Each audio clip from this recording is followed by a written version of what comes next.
Hello बच्चों, आज के इस सेशन में हम लोग सॉल्व करेंगे सेट 1 2020-824 एनजे जो कि 10th साइंस का अनसॉल्व क्वेश्चन पेपर है, यानी 2020 में पूछा गया है।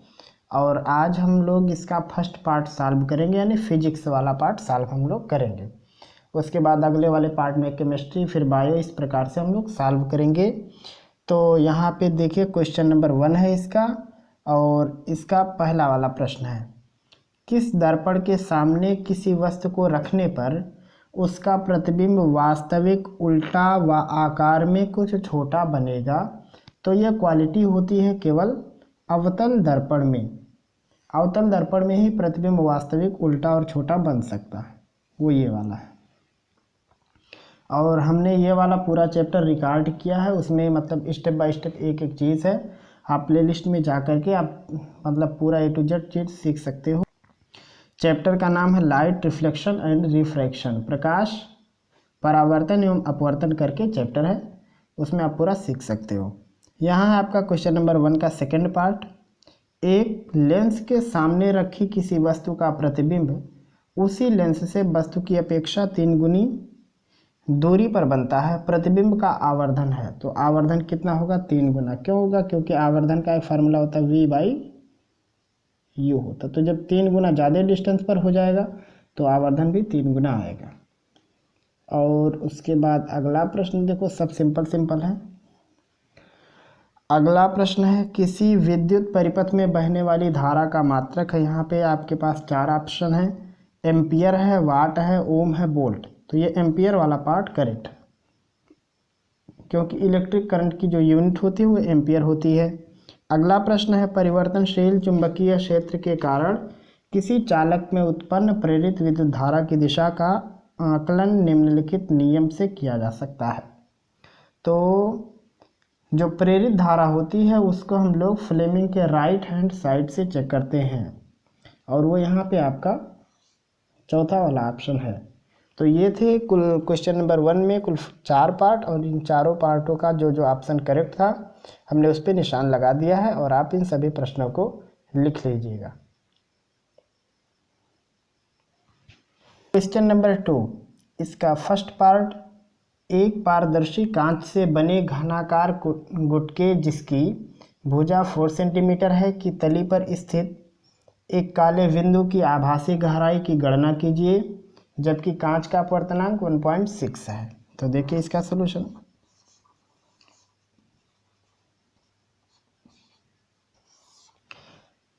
ये दूसरे का फर्स्ट वाला है। प्रश्न है कि इसमें घनाकार गुटका है जिसकी भुजा 4 सेंटीमीटर। इसका मतलब क्या है कि अगर एक घन के आकार का कोई कांच का चीज़ कहीं रखेंगे तो उसकी मोटाई भी 4 सेंटीमीटर होगी। यानी अगर वो शीशा किसी वस्तु पर रख दिया जाए तो वस्तु से शीशा कितनी ऊपर उठेगा, या कह सकते हैं ऊपर वाले भाग से कोई वस्तु कितनी नीचे चली जाएगी। जैसे मान लो ये घन है,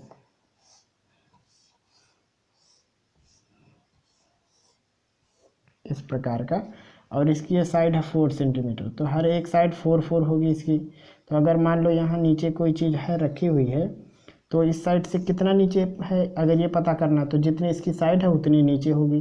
तो जो रियल होगी उसको हम लोग कहते हैं वास्तविक गहराई, और कितना ऊपर उठ गया तो उससे को मतलब निकालते समय हम लोग उसको लिखते हैं आभासी गहराई, बस और कुछ नहीं। जैसे लोग मतलब जैसे किसी बर्तन में पानी वगैरह भरते हैं जब, तो ऐसा लगता है कि पेंदी कुछ उठ गई। रियल में क्या है कि मतलब पानी से इतना नीचे है असली में, लेकिन दिख रहा है इतना नीचे, तो इसको कहते हैं आभासी गहराई, और जो हकीकत में उसको कहते हैं वास्तविक गहराई।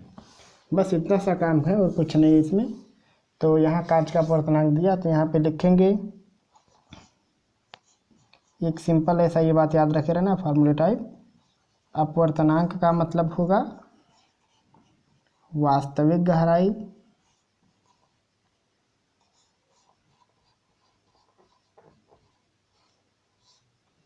और नीचे रहेगा आभासी गहराई।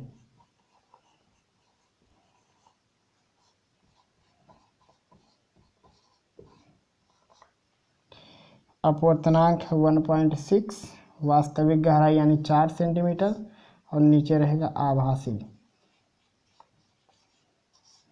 गहराई। तो यहाँ से आगे लिख सकते हैं कि आभासी गहराई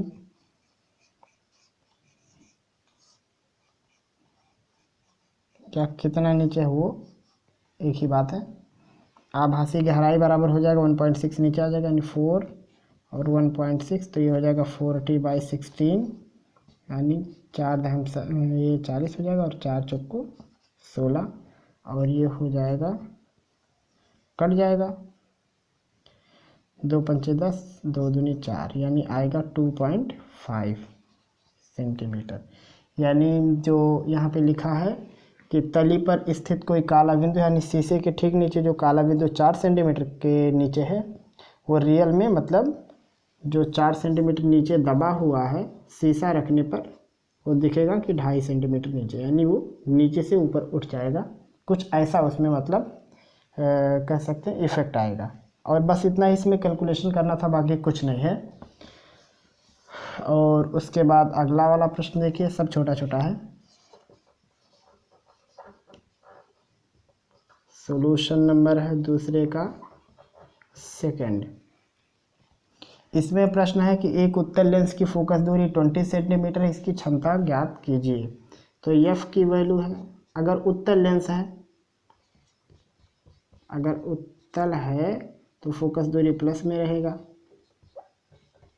और अगर मान लो अवतल रहे, मान लो सवाल अगर अवतल का आ जाए तो एफ आप किस में लिखोगे, माइनस में। बस इतना सा याद रखे रहना, अवतल की फोकस माइनस में और उत्तल की फोकस प्लस में। लेंस की बात कर रहे हैं,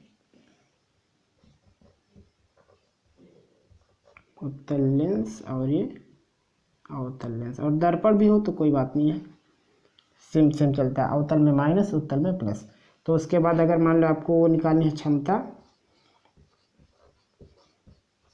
जिसको कहते हैं P, तो उत्तल लेंस की अगर आप क्षमता निकालोगे तो P बराबर हो जाएगा 1/f। अब चूँकि ये सेंटीमीटर है तो रहेगा 100/f सेंटीमीटर, तो ये होगा 100 और f का मान 20 बराबर आएगा 5 डायोप्टर, क्षमता का मात्रक है। और अगर मान लो आप अवतल के लिए निकालते तो कितना आता, सेम टू सेम चीज़ आता, यहाँ पे जो क्षमता निकल के आता वो आता -5 डायोप्टर, बस और कुछ नहीं। अगर आप उत्तल के लिए निकालोगे तो प्लस में आएगा, अवतल के लिए निकालोगे तो माइनस में। बस इतना याद रखे रहना कि उत्तल की फोकस प्लस में होगी और उसकी क्षमता भी प्लस में होगी, अवतल की फोकस माइनस में और उसकी क्षमता भी माइनस में। और उसके बाद अगला प्रश्न है,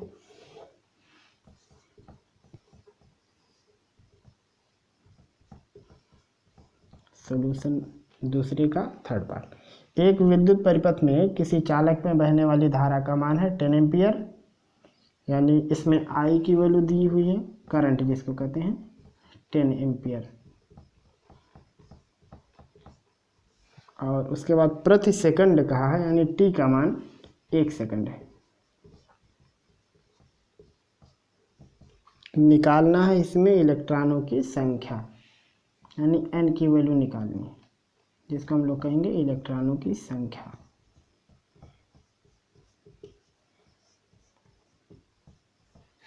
सूत्र होता है Q = I × T, और Q की वैल्यू होगी NE = I × T, सब की वैल्यू रख देनी बस। NE का मान होता है 1.6 × 10⁻⁻19, I की वैल्यू 10 है और T की वैल्यू 1। नॉर्मल कैलकुलेशन है, कितना हो जाएगा ये, यहाँ से n इक्वल हो जाएगा 10/1.6 × 10⁻⁻19, और अगर देखा जाए, यहाँ लगा देते हैं इसको, n की वैल्यू हो जाएगी 10 हटाएंगे तो हो जाएगा 100 और नीचे 16, और 10 पे 19 ऊपर जाएगा तो 10 पे 19 का प्लस का घात लग जाएगा। ये कितना हो जाएगा, ये 4 से कटेगा, 4 चौको 16 और यहाँ पे 25 गुणे 10 पे 19, भाग करेंगे तो n बराबर आएगा 6 बार जाएगा, यानी 6.25 × 10⁻19, और यही है इस प्रश्न का सॉल्यूशन। यानी 10 एम्पीयर की अगर विद्युत धारा बह रही है तो उसमें कुल उतने इलेक्ट्रॉन हैं, 6.25 × 10⁻19, और यही है क्वेश्चन नंबर 2 के तीनों पार्टों का सॉल्यूशन। लगा लीजिए आप।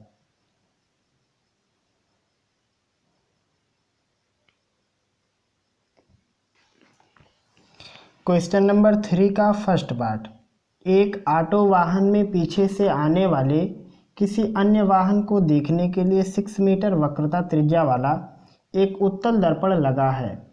किसी समय एक वाहन दर्पण से 6 मीटर दूरी पर है, तो उस समय दर्पण में दिखने वाले उसके प्रतिबिंब की स्थिति व आकार की गणना कीजिए। ये इसका सॉल्यूशन नंबर 3 का फर्स्ट है। इसमें दिया हुआ है कि जो दर्पण है उस दर्पण की वक्रता त्रिज्या है 6 मीटर, और उसके बाद उसमें कहा है कि एक अन्य वाहन है जो दर्पण से 6 मीटर के डिस्टेंस पर पीछे की ओर है। तो आपको निकालना है कि मतलब जो दर्पण में प्रतिबिंब बनेगा उसकी स्थिति कैसी होगी, यानी कहाँ होगी, और आकार यानी छोटा बड़ा कैसा बनेगा।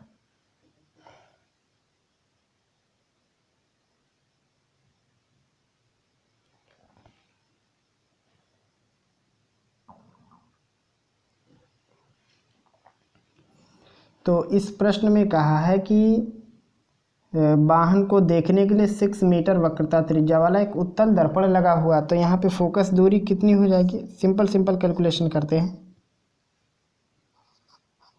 उत्तल दर्पण है ये, फोकस दूरी होती है वक्रता त्रिज्या की आधी, यानी r/2 प्लस में आएगा, ये हो जाएगा 6/2 इक्वल 3 मीटर। बस इतना हो गया। उसके बाद कहा है कि वाहन दर्पण से 6 मीटर की दूरी पर है, यानी वो u है और वो निगेटिव होगा -6 मीटर। उसके बाद सिंपल फार्मूला लगा देना, लिखेंगे दर्पण सूत्र से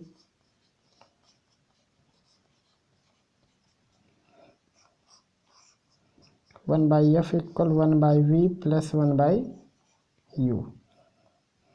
यहाँ लगाते हैं 1/f की वैल्यू 3 इक्वल 1/v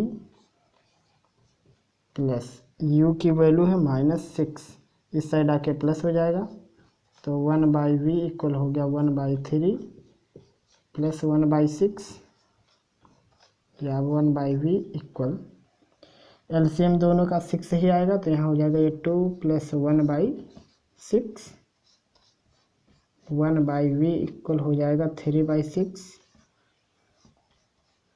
यहाँ से 1/v इक्वल 1/2 और v की वैल्यू हो गई 2 मीटर। मतलब अब यहाँ से निकल गया कि स्थिति कहाँ है, लेकिन आकार भी निकालना है, तो उसके लिए आवर्धन निकालेंगे, क्योंकि हमको वस्तु की लंबाई नहीं मालूम है। तो यहाँ पे लिखेंगे प्रतिबिंब का रेखीय आवर्धन।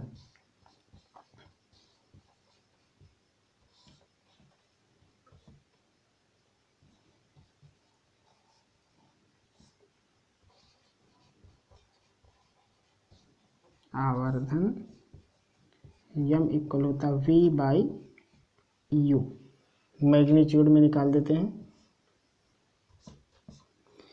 v की वैल्यू यहाँ पे कितनी है, 2 है, और u की वैल्यू है, केवल मतलब हम लोग उसका साइन नहीं ले रहे हैं क्योंकि ये पता लगाना कि कितना छोटा बड़ा बस। और यहाँ पे है ये 6 हो जाएगा ये 1/3, यानी आवर्धन 1 से कम है, यानी लिख सकते हैं कि आवर्धन <1 है यहाँ पे। तो अब इसमें पहले लिखना है प्रतिबिंब की स्थिति, तो उसके बारे में लिखो पहले।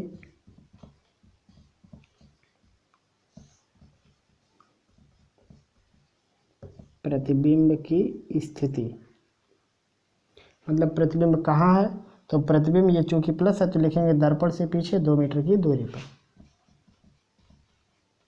दर्पण से पीछे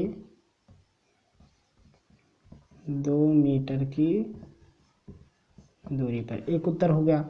आकार कैसा है, अगर आकार लिखेंगे यानी प्रतिबिंब का आकार आप डिटेल में लिख सकते हो, तो प्रतिबिंब का आकार वस्तु से छोटा है, यानी लिख सकते हैं वस्तु का 1/3 गुना है। बस इतना सा लिखना था कि प्रतिबिंब कहाँ है और आकार कैसा। तो आकार वस्तु का 1/3 गुना, यानी मतलब उसका तिहाई साइज का है, और यही इसका सोल्यूशन है। और उसके बाद इसका ये वाला पार्ट लगा देते हैं, फिर आप लोग इसको उतारिएगा। है निकट दृष्टि दोष से पीड़ित एक व्यक्ति अधिक से अधिक 10 मीटर की दूरी तक देख सकता है। सही दृष्टि के लिए लेंस के प्रकार, फोकस दूरी और क्षमता ज्ञात कीजिए। इसका सोल्यूशन देखो,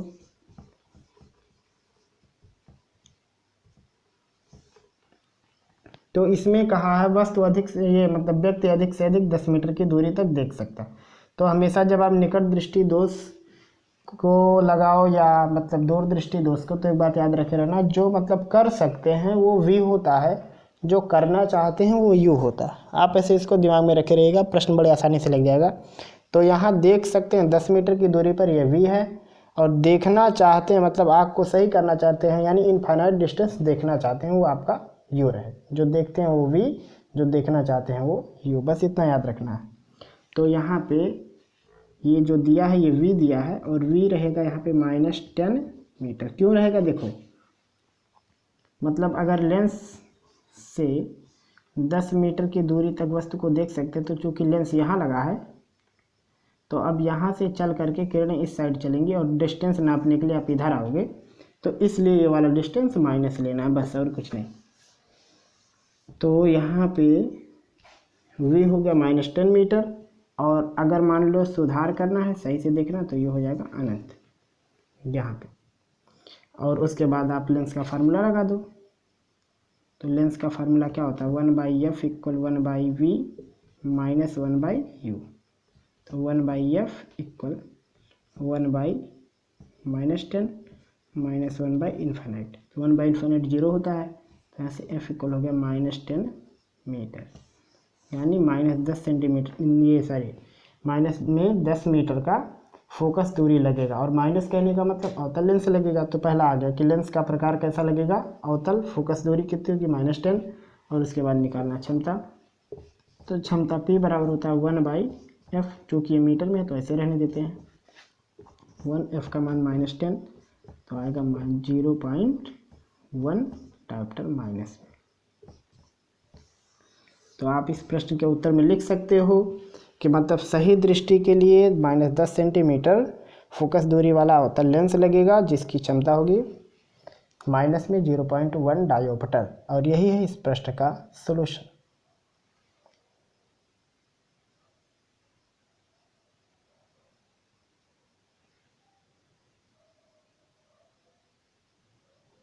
क्वेश्चन नंबर 3 का सेकंड, एक विद्युतीय उपकरण पर लिखा है 2.3 किलोवाट और 230 वोल्ट यानी 230 वोल्ट। इसके पूरी क्षमता से कार्य करने पर इससे कितनी विद्युत धारा का प्रवाह होगा। इसके प्रतिरोध की गणना कीजिए।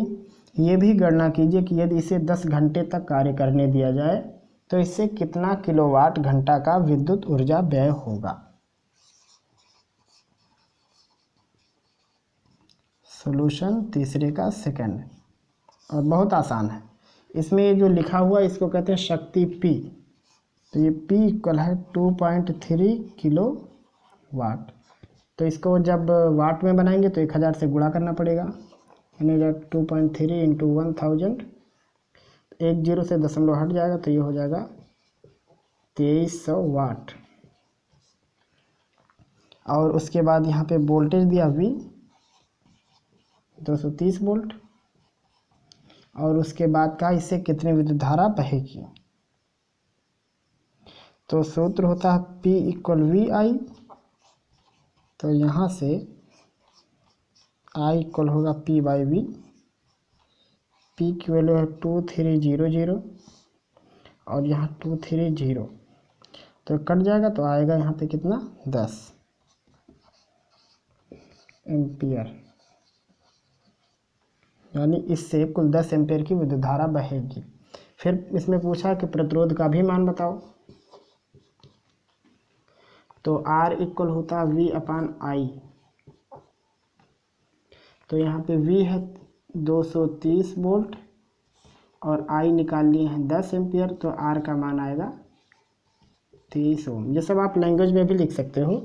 तो यहाँ से प्रतिरोध इसका हो गया 23 ओम, उसके बाद कहा है ये भी गणना करो कि यदि इसे 10 घंटे तक कार्य किया जाए तो कुल कितना विद्युत ऊर्जा व्यय होगा। लिखेंगे व्यय ऊर्जा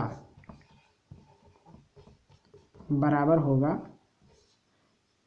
P इंटू टी। यहाँ P है किलोवाट में और ये T घंटा है, तो यहाँ पे आपका किलोवाट कितना दिया था 2.3 किलोवाट और टाइमिंग है 10 घंटा, तो बराबर ये हो गया 23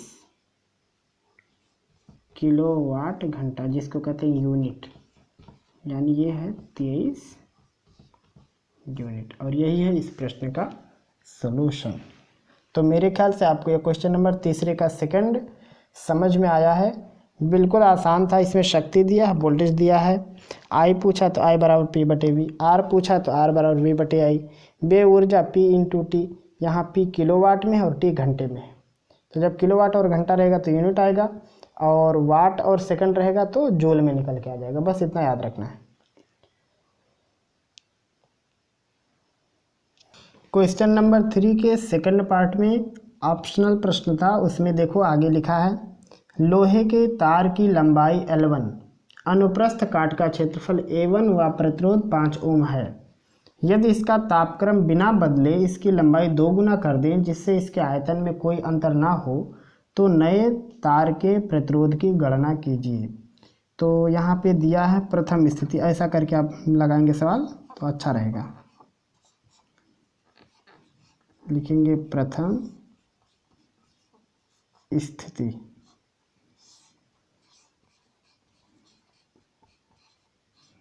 लंबाई है L1, क्षेत्रफल A1 और उसके बाद यहाँ पे प्रतिरोध दिया है R1 का मान 5 ओम, इतना चीज़ दिया। और उसके बाद द्वितीय स्थिति,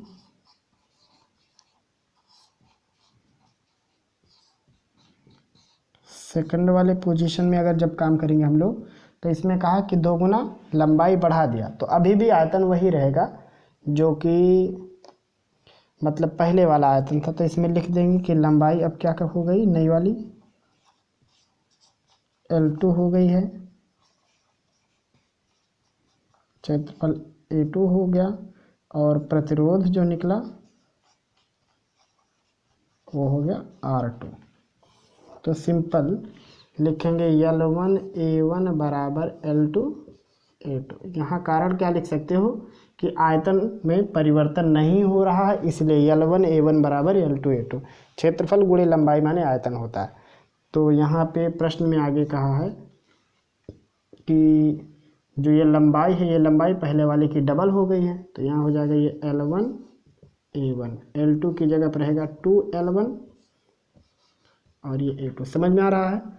अंतिम वाली लंबाई पहले वाली लंबाई की डबल हो गई, तो L1 से L1 कट जाएगा, तो यहाँ आएगा A1 इक्वल टू A2। ये इतना मतलब एक निष्कर्ष निकला बस। उसके बाद अब लगाना है सवाल। तब लिखेंगे चूंकि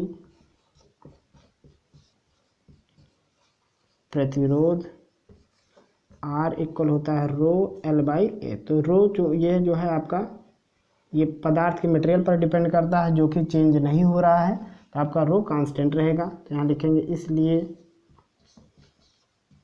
R1 बाई R2 बराबर हो जाएगा L1 A2 बटे L2 A1। इस प्रकार का एक निकलेगा, मतलब जिसको कह सकते हैं हम लोग सारांश, वो ऐसा निकलेगा कि R1 by R2 equal L1 L2 A2 A1। उसके बाद वैल्यू रखनी है और नॉर्मल कैलकुलेशन करना, ये फार्मूला लगेगा। R1 की जगह पर 5 रहेगा और R2 के बारे में पता नहीं है, और उसके बाद L1 की जगह पर L1 ही रहेगा, L2 की जगह पर 2L1 रहेगा। उसके बाद बारी आती है A2, तो A2 की जगह पर A2 ही रहने देते हैं और A1 की जगह पर 2A2 रख देते हैं।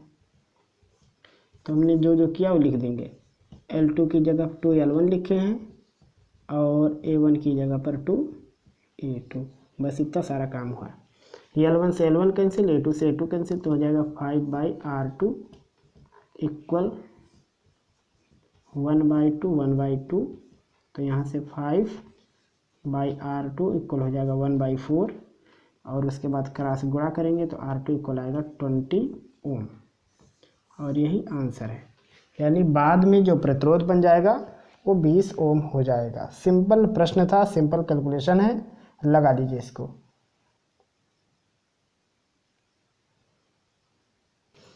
क्वेश्चन नंबर 4, संलग्न विद्युत परिपथ में R1 R2 R3 30 ओम के हैं, R4 10 ओम का और 5 और 6 40 ओम के हैं। प्रयुक्त दिया बैटरी 16 वोल्ट और शून्य आंतरिक प्रतिरोध वाली है। प्रत्येक प्रतिरोध में बहने वाली धारा I1 I2 मतलब इस प्रकार से I6 तक, और वोल्टेज V1 V2 ये भी V6 तक, इन सब की कैलकुलेशन करनी है। और आगे कहा कि परिपथ में बहने वाली कुल धारा भी ज्ञात कीजिए। इतना सारा कैलकुलेशन करना है, तो देखिए कैसे लगाएंगे इसको। सबसे पहले हम लोग यहाँ प्रतिरोधों का जो समायोजन है इनको सही करते हैं। यहाँ देखिए 1 2 3, ये तीनों प्रतिरोध पैरेलल हैं, तो पहले इनका मतलब वो निकालेंगे इक्विवेलेंट। तो यहाँ पे इसका सॉल्यूशन देखो, लिखेंगे R1, R2, R3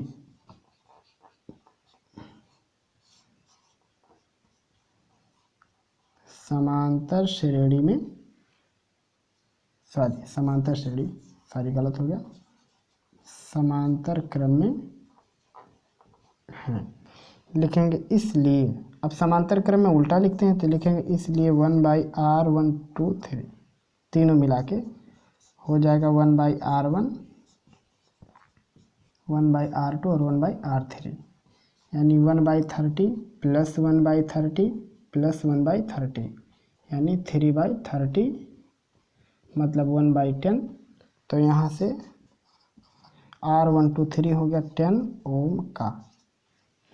ऐसे 5 और 6 ये जो दोनों हैं ये भी पैरेलल हैं, तो लिखेंगे R5 R6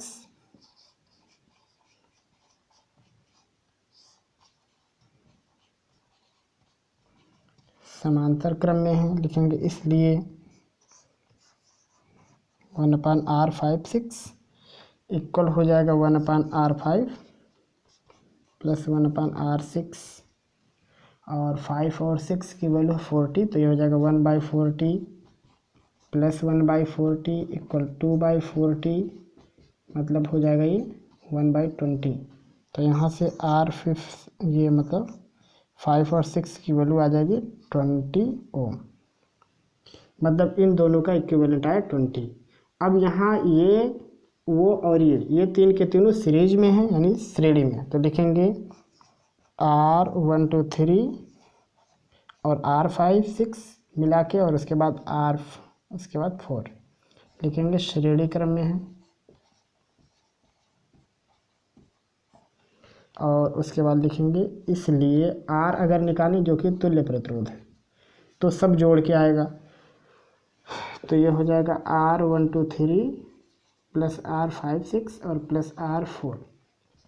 R1 2 3 मिला के आया है 10, और ये 20, और R4 की वैल्यू 10, तो ये हो गया 40 ओम।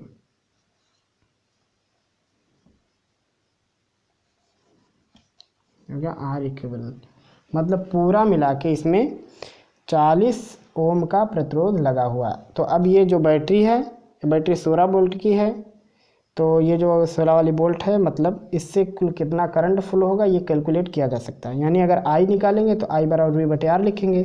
तो यहाँ लिखेंगे क्या है, यहाँ पे कुल धारा लिखेंगे, कुल धारा I बराबर R इक्विवेलेंट, सॉरी I बराबर V/R होता है, तो V/R इक्विवेलेंट, V की वैल्यू 16 और ये 40, तो 4 चौको 16, 4 दाम 40, यानी 2 दूनी 4, 2 पंचे 10। तो I का मान निकल जाएगा, यहाँ लिख देते हैं, I का मान आएगा 0.4 एम्पियर, मतलब पूरे परिपथ में कुल इतनी धारा बह रही है। अब उसके बाद फिर पूछा है कि प्रत्येक प्रतिरोध में बहने वाली धारा मतलब R1 में कितना है, R2 में कितना है और R3, R5, R6, R4 सब में निकालना है। तो एक काम कीजिए, आप लोग पहले इतना लिख लीजिए, फिर हम इसमें से कुछ मिटा देते हैं, उसके बाद सवाल लगाएंगे। तो अब देखिए, अगर आपको इसमें विभवांतर निकालना है तो पहले इन तीनों का जो तुल्य है उसको ले लो, उसके बाद कैलकुलेशन आगे करो।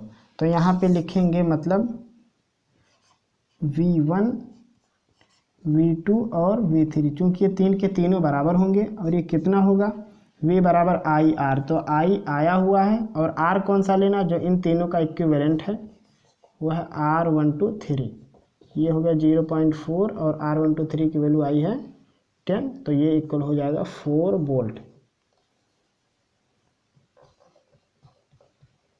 मतलब 4 वोल्ट का विभवांतर उसमें हो गया।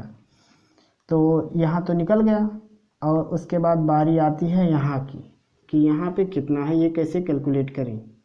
तो अब देखो कैसे कैलकुलेशन होगा, यहाँ से जो करंट गया वही करंट वहाँ भी रहेगा, तो यहाँ का हम लोग निकाल सकते हैं। यहाँ लिख सकते हैं V4 चौथे वाले में, तो V4 बराबर हो जाएगा I और R4, तो I की वैल्यू 0.4 और R की वैल्यू है 10, तो ये हो गया 4 वोल्ट ये भी। अब उसके बाद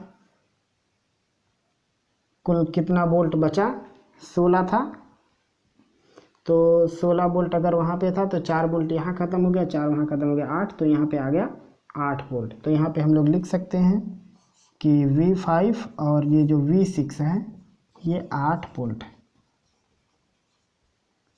कैसे आएगा देखो, 4 वोल्ट यहाँ पे ख़त्म हो गया, 4 वहाँ पे ख़त्म हो गया, तो 8 ख़त्म हो गया, टोटल 16 था, तो 8 वोल्ट आपका बचा हुआ है।